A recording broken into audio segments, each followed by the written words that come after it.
Our Teaching, 1998, Islam International Publications Limited. Our Teachings is an abridged version of the teachings of the holy founder of the Ahmadiyya Muslim community, HADHRAT MIRZA GHULAM AHMAD of Qadian, the Promised Messiah and Mahdi, as laid down in his book Kishti-Nu, Noah's Ark.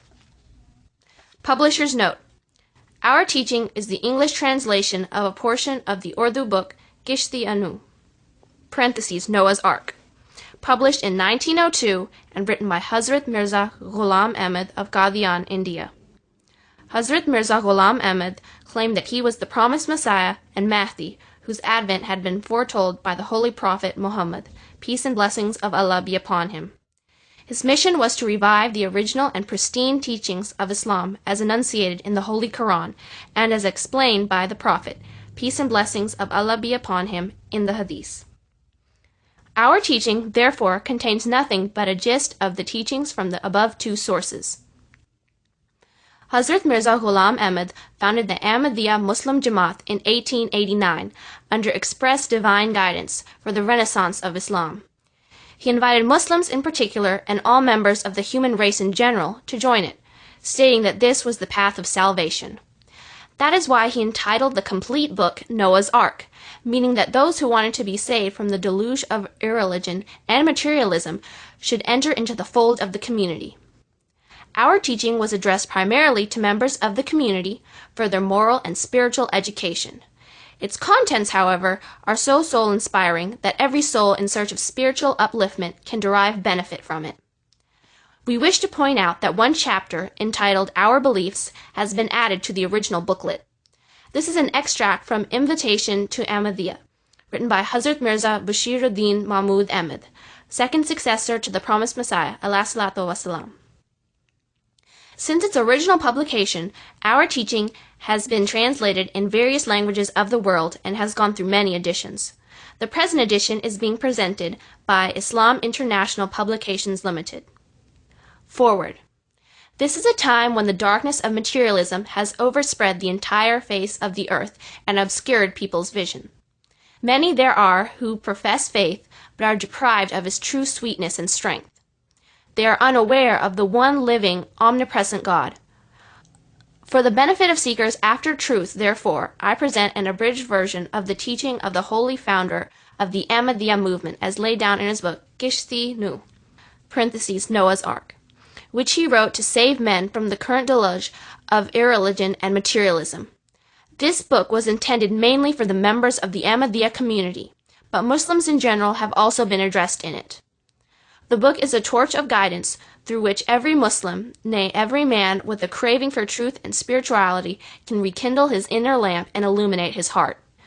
The present abridgment is an English rendering of the founder's own sacred words, and therefore is replete with all the blessings that descend from heaven on the heart of a holy person. Read it and be blessed. A list of words, mostly terms of Islamic theology, is added at the end with a brief explanation, which I hope will be of some facility to the foreign reader. Mirza Bashir Ahmad, Rabwa, September 22, 1958. Bismillahirrahmanirrahim. Nahmadahu wa nusalli ala rasulihil kareem. Our Teachings. Let it be absolutely clear that a mere verbal pledge has no value if it is not supported by a genuine and firm resolve to live up to it in every way.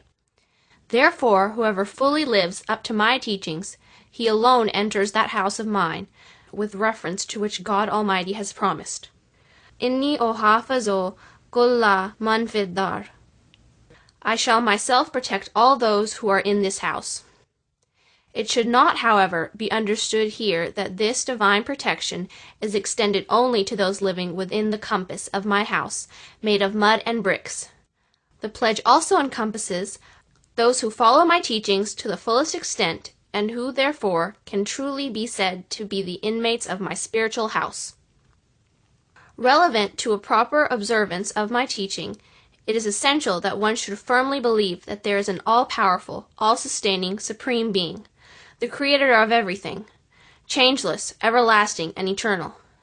He does not beget, nor was he begotten.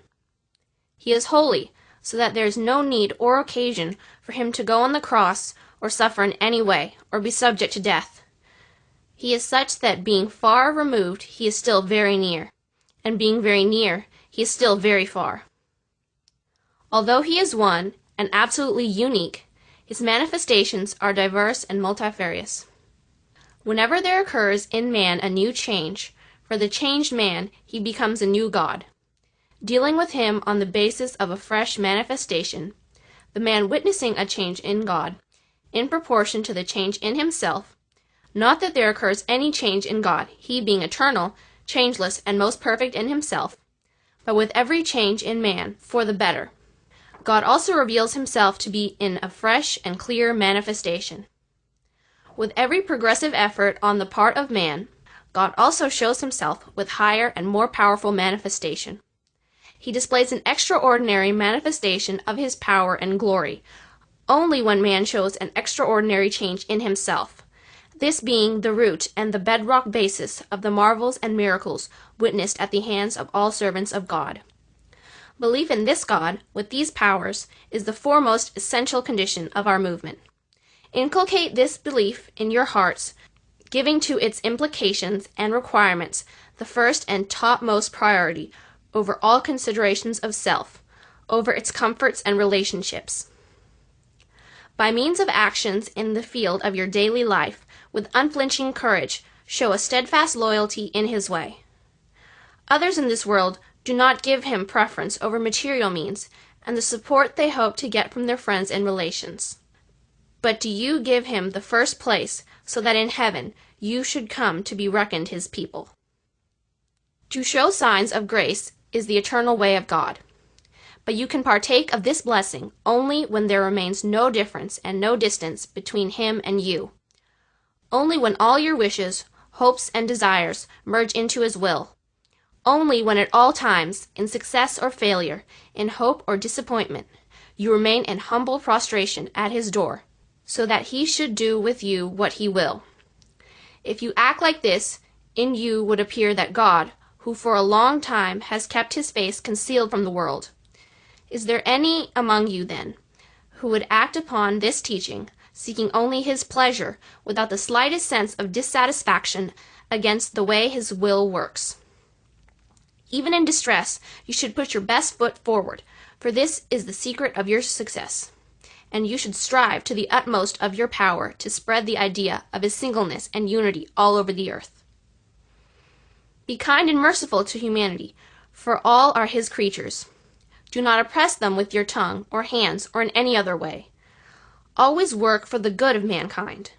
Never unduly assert yourselves with pride over others, even those who are placed under you. Never use abusive language for anyone, even though he abuses you. Be humble in spirit, kind and gentle and forgiving, sympathetic towards all and wishing them well, so that you should be accepted. There are many who pretend to be kind, gentle, and forgiving, but inside they are wolves. There are many on outside who look pure, but in their hearts they are serpents. You cannot be accepted in the presence of the Lord unless you are pure, both on outside and inside. If you are big, have mercy for those who are small, not contempt. If you are wise and well versed in learning, serve the ignorant with words of wisdom.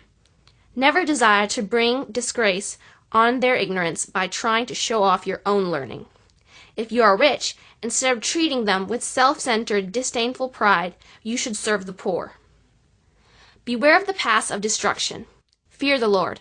Be righteous. Do not fall in worship before the creation of God. Turn wholly and solely to him, so that you lose interest in this world. Become entirely his, living wholly for his will and pleasure, for his sweet sake, hating everything impure and sinful. For indeed he is holy. Every morning should be a witness for you that you spent the night with righteousness, and every evening should be a witness for you that you went through the day with fear of God in your heart.